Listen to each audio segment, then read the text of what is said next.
Did you see the scene after he hurt his ankle late in the first half there? He goes over to the bench and he did something quite surprising. He was clearly in pain. He was grimacing. Mm-hmm. And then he leaned over. There was one of his coaches or a trainer was sitting right next to him. And he put his head on his fellow's shoulder. Yeah. And Yeah. it was, did you see that? I did. And for those who are watching this at some point in the future, we're talking about the Super Bowl that just happened last night. We're in 2023, February 2023.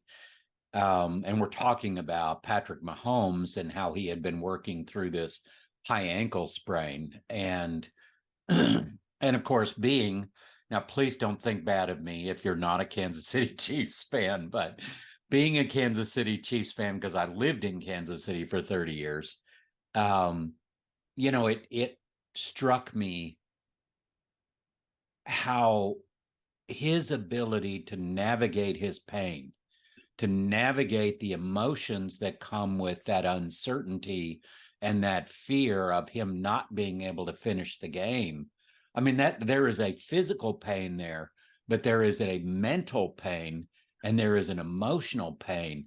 And all of those things came together, but he has got to have high emotional intelligence because his ability to express himself is one release valve for allowing that pressure and stress to be released. And yes, I saw that moment and I thought that's a priceless moment. And I think it's a great example for all of us.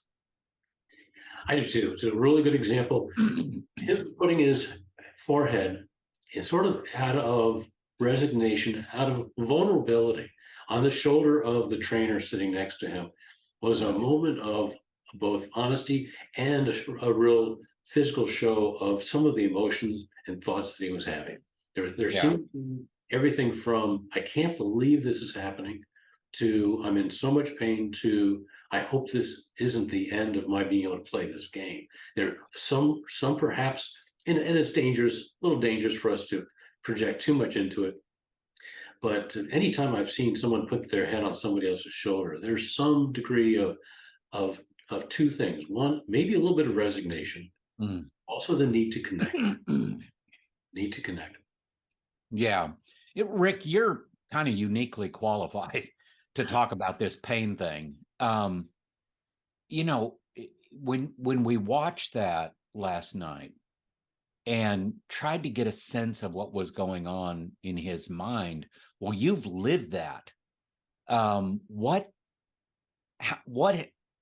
have you developed to help you get through that pain? Here's what I know, and then I'll turn it back over to you. What I know is that we go along and then something happens to us. We experience something that immediately puts us into this downward spiral. So we think about going along, things are okay, and then boom, something happens and we dip big time. We go way down. It's almost like a feeling of loss or of grief or of something that puts us in that really low spot where the feelings are not productive. Their anxiety, their stress, their fear, their frustration, they're mad, they're angry, it's all of that. And we're in this trough, this low point. And then we try somehow to start to accept the situation and then start to rise up again through acceptance. And then maybe we get to hope and those kinds of things. So getting out of that low point.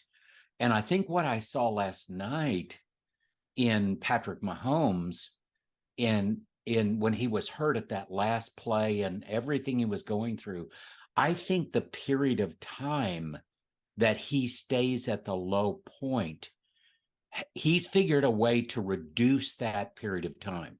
Yes. He's figured a way to mentally deal with and emotionally deal with that downturn, that low spot.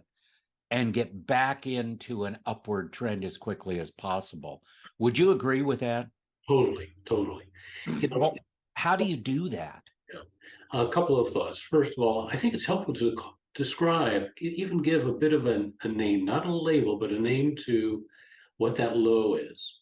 And I call it a pit. It's a pit. And from my perspective, no solace for me, but I experience dozens of times a day a pain, sharp pain that often is instant agony in different forms. And there's two distinctions that occur to me. One, he's no stranger to pain. He's had this injury. I think he plays football. He knows pain. For someone who doesn't know that pain, doesn't know what it's like to slide down into that pit and develop a certain quality of ways to be very intentional. I think that's the key word. You get to be trained to be more intentional. The greater the pain, the more often that you experience it. And I think that's the thing. The more often you experience it, the more you realize that what's required of me when I experience pain is to be more and more intentional. Right. And there's everything from, well, let me describe a few steps that immediately come to mind. One is to acknowledge it, to validate it. I remember before I had my 4th, 5th, and 6th knee operations, I was able to run. I'd already had 3 surgeries, 2 of them major, but I was able to go back to being active, and I started running 3 miles a few times a week or so. I didn't know it at the time, but it was already bone on bone, and I was really developing worse, more and more a severe arthritis. And I would have pain sometimes during my run, and I would just say, no pain, no pain, no pain, over and over with each step.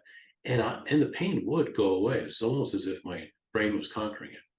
For someone who's not used to pain, that shock of the pain can be more quickly overwhelming and make it difficult to be that intentional about both validating it and processing it in a couple of ways.